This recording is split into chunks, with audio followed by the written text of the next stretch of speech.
శ్రీ గురుభ్యో నమ. నేను మీ ఉళ్ళగంటి హనుమశర్మను. మరి ఈ యొక్క ఆగస్టు నెల గోచార రీత్యా మరి మకర రాశి వారికి వారి యొక్క ఫలితాలు ఏ విధంగా ఉన్నాయో తెలుసుకుందామండి. ఈ ఆగస్టు నెలలో మకర రాశి వారికి అనుకూలంగా లేదనే చెప్పాలి. ముఖ్యంగా భార్యాభర్తల మధ్య సఖ్యత చాలా బాగుంటుంది. కానీ బంధువులు, మిత్రులతో వీరికి విభేదాలనేవి ఎక్కువగా కనిపిస్తున్నాయి. అవి ఏ విధంగా ఉన్నాయంటే తారాస్థాయికి వెళ్ళే అవకాశాలనేవి చాలా ఎక్కువగా కనిపిస్తున్నాయి. ముఖ్యంగా ఈ యొక్క మకర రాశి వారికి ఈ నెల ఆదాయం బాగుంటుంది. ఖర్చు కూడా అధికంగానే కనిపిస్తుంది. కొన్ని విషయాల్లో తగు జాగ్రత్తలు తీసుకోండి. కోర్టు వ్యవహారాలు అనేవి మీకు అనుకూలమైన తీర్పు వచ్చే అవకాశాలనేవి చాలా తక్కువగా ఉన్నాయి. బంధువులు, మిత్రులతో విరోధాలు అధికంగా కనిపిస్తున్నాయి. మరి ఏవైనా స్థలాలు కానీ, పొలాలు కానీ అమ్మేటప్పుడు కానీ, కొనేటప్పుడు కానీ, ఇల్లు కానీ ఏవైనా సరే అమ్మేటప్పుడు, కొనేటప్పుడు కూడా తగు జాగ్రత్త తీసుకోండి. బాగా నష్టపోయే అవకాశాలనేవి చాలా ఎక్కువగా కనిపిస్తున్నాయి. ముఖ్యంగా మీకు ఈ నెలలో మరి 8వ ఇంట గ్రహ సంచారం అనేది అంత అనుకూలంగా లేకపోవడం వల్ల ఈ విధంగా కొన్ని ఇబ్బందులైతే ఎదుర్కోవాల్సి వస్తుంది. ముఖ్యంగా ఎవరికీ కూడా మరి మధ్యవర్తత్వం అనేది ఉండద్దు. అంటే ఎవరికైనా సరే మధ్యవర్తిగా ఉండి సంతకాలు పెట్టడం వల్ల మీరు మోసపోయే అవకాశాలు ఎక్కువగా ఉన్నాయి. కొన్ని విషయాలలో మాట పెరిగి గొడవలకు దారితీసే అవకాశాలు ఎక్కువగా ఉన్నాయి. బయట ప్రయాణం చేసేటప్పుడు తగు జాగ్రత్త తీసుకోండి. కొన్ని ప్రమాదాలు జరిగే అవకాశాలు చాలా ఎక్కువగా కనిపిస్తున్నాయి కాబట్టి ఆ యొక్క ప్రయాణ సమయంలో తగు జాగ్రత్తలు తీసుకోండి. గృహంలో వివాహాది శుభకార్యాలు కూడా కలిసి వస్తాయి. మీకు తోచినంత వరకు కూడా ఈ నెలలో ఎక్కువగా దైవారాధన చేయడం వల్ల మీకు మంచి జరిగే అవకాశాలు ఎక్కువగా ఉన్నాయి. తీర్థయాత్రలు చేయడం వల్ల కొంచెం మానసికమైనటువంటి ప్రశాంతత అనేది ఏర్పడుతుంది. ముఖ్యంగా బంధువుల వల్ల కొన్ని ఇబ్బందులు అయితే చాలా ఎక్కువగా కనిపిస్తున్నాయి కాబట్టి తగు జాగ్రత్తగా ఉండండి. సంఘంలో ఉన్న పెద్దవారి పరిచయాల వల్ల మీరు అనుకున్న పనులు కొన్ని తొందరగా పూర్తి చేసుకుంటారు. మకర రాశిలో ఉన్నటువంటి విద్యార్థులందరికీ కూడా ఈ నెలంతా అనుకూలంగా లేదని చెప్పాలి.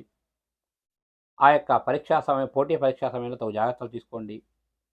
ముఖ్యంగా స్టేట్, సెంట్రల్ గవర్నమెంట్కి సంబంధించి ఉద్యోగాల కొరకై అప్లై చేసుకొని పరీక్ష రాస్తున్న వారందరూ కూడా తగు జాగ్రత్తలు తీసుకుంటే చాలా మంచిది.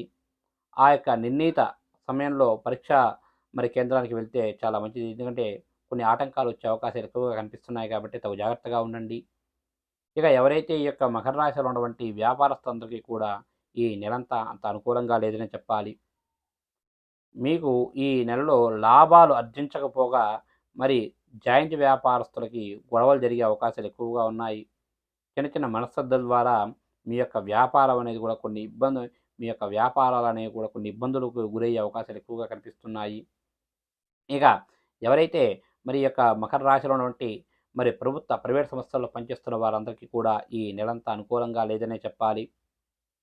ముఖ్యంగా మీ పై స్థాయి అధికారులు ఇచ్చినటువంటి కొన్ని పనులు మీరు వారు అనుకున్న సమయంలో పూర్తి చేయలేకపోవడం ద్వారా కొంచెం వారి యొక్క ఆగ్రహానికి గురయ్యే అవకాశాలు ఎక్కువగా ఉన్నాయి.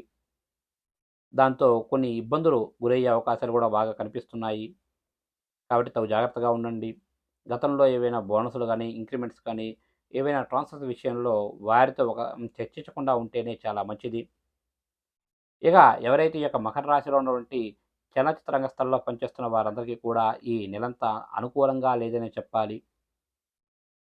మరి గతంలో ఏవైనా కొన్ని సంవత్సరాల నుంచి రావాల్సిన ధనం అయితే వచ్చే అవకాశాలు చాలా తక్కువగా ఉన్నాయి. మరి కొన్ని ప్రాజెక్టులు మధ్యలో ఆగిపోయే అవకాశాలు ఎక్కువగా ఉన్నాయి. నూతన ప్రాజెక్టులు ప్రారంభించే వారికి అంత అనుకూలమైన నెలగా కాదు ఈ నెల. కాబట్టి మొత్తంగా చెప్పాలి అంటే ఈ యొక్క మకర రాశి వారికి అష్టమ స్థానం అంటే 8వ ఇంట గ్రహ సంచారం వల్ల కొంచెం అనుకూలత అనేది చాలా తక్కువగా ఉంది. కాబట్టి ఏవైనా మధ్యవర్తిగా ఉండడం కానీ చేయొద్దు. ముఖ్యంగా మరి బంధువులు, మిత్రులతో విరోధాలు అనేవి అధికంగా ఉన్నాయి. ఆ యొక్క ప్రయాణ సమయంలో వాహన ప్రమాదాలు జరిగే అవకాశాలు ఎక్కువగా కనిపిస్తున్నాయి కాబట్టి తగు జాగ్రత్తగా ఉండండి. వీరు ఈ నెలలో కొంచెం ఎక్కువగా దైవ ఆరాధన చేసుకుంటే అంటే దేవుడికి సంబంధించి పూజలు ఎక్కువగా చేసుకుంటే కొన్ని ఇబ్బందులు అనేవి తొలగిపోయే అవకాశాలు అనేవి చాలా ఎక్కువగా కనిపిస్తున్నాయి ఈ నెల. ఇక వీరికి ఈ నెలలో మరి అనుకూలమైన రోజులుగా 1వ తారీఖు, 4వ తారీఖు, 11వ తారీఖు, 13వ తారీఖు, 18వ తారీఖు, మరి 22వ తారీఖు, 29వ తారీఖు, 31వ తారీఖుల వీరికి అనుకూలమైన రోజులుగా ఉన్నాయి.